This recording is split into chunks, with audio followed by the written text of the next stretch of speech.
Bienvenue, cher client. Aujourd'hui, la vidéo ne sera pas dans le même ton que les autres, car aujourd'hui, nous allons fêter une victoire, et même des victoires. Alors, si vous ne le connaissez pas, je vous invite vivement à suivre le compte Lives of TikTok sur Twitter, ou X, comme vous voulez l'appeler maintenant. C'est un compte entièrement dédié à exposer et dénoncer les woke, dont certains sont si activistes et extrémistes qu'ils revendiquent même des choses choquantes, voire pas très légales, au nom de leur idéologie. Eh bien, ce mois-ci, le travail de Lives of TikTok a payé. Dans ce tweet, nous pouvons lire: deux districts ont enlevé de la pornographie. À comprendre par là, des livres contenant des images sexuellement très explicites. Deux professeurs ont été renvoyés. Tout cela dans ce mois. Nous reprenons le système éducatif et nous gagnerons. Et Lips of TikTok agrémente son tweet de 4 images. 4 images qui représentent ces fameuses 4 victoires. Des victoires que nous allons voir et célébrer dans cette vidéo. La première victoire concerne les écoles de Géorgie, qui ont enlevé tous les livres ayant du contenu sexuellement explicite une fois que ces derniers ont été exposés par Lips of TikTok. Mais ce qui est important ici, c'est le message du district de Géorgie, que je vais bien évidemment vous traduire expressément. Merci de nous avoir alertés sur ces livres. Vraiment, nous n'étions pas au courant que de tels contenus sexuellement explicites se trouvaient dans ces livres jusqu'à votre email. Tout livre, vidéo ou leçon qui contiennent du contenu sexuellement explicite est entièrement inacceptable et n'a pas sa place dans nos écoles. Point. Pendant tout le week-end, nous avons enlevé tous ces livres dans toutes nos écoles.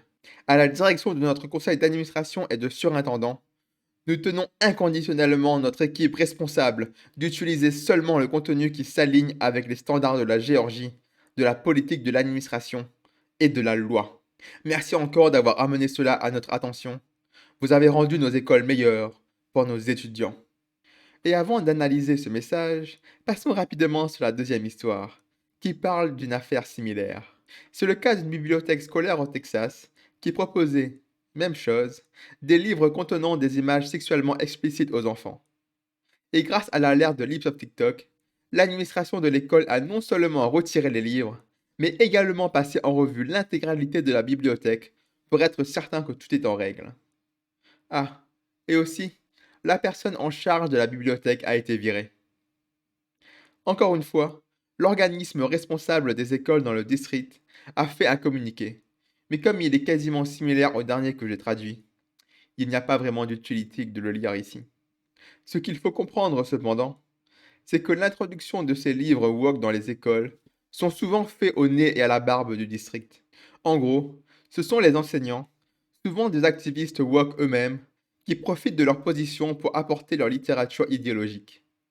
Alors certes, parfois, l'administration des écoles et même le district lui-même est woke et soutient les professeurs. Mais ce n'est pas toujours le cas. Et c'est justement parce que ce n'est pas toujours le cas qu'il est important de toujours signaler ce genre de contenu.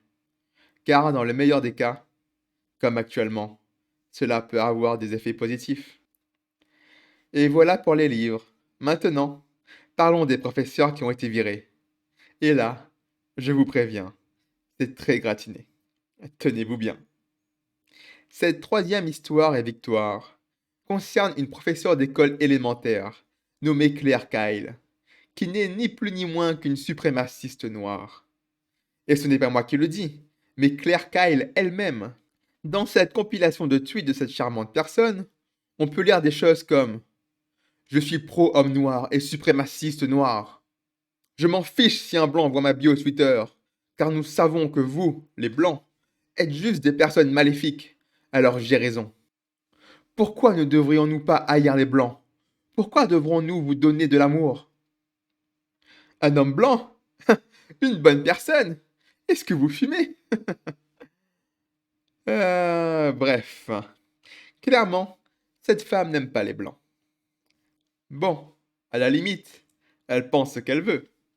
Mais c'est aussi une professeure d'école élémentaire.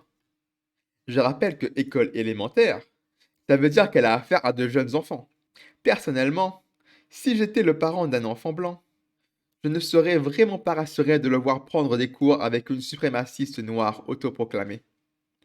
Et visiblement, le district de cette femme était également de mon avis, puisqu'elle a été rapidement renvoyée. Au revoir, Clark Kyle, et au plaisir de ne plus jamais vous revoir.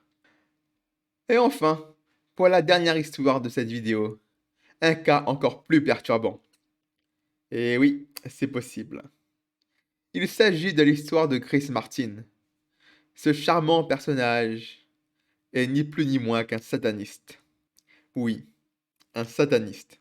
Oh, et bien sûr, il est également professeur d'école. Selon les propres dires de Chris Martin, ce dernier est bipolaire, maniaque et souffre de psychose. Il avoue même parfois être très violent, mais il dit que ce n'est pas si grave car il se connaît lui-même. Ouais. Personnellement, je ne suis pas vraiment convaincu par cette déclaration. Vraiment, parfois, j'aimerais savoir comment ce genre de cas on peut être engagé. Et pour travailler avec des enfants en plus.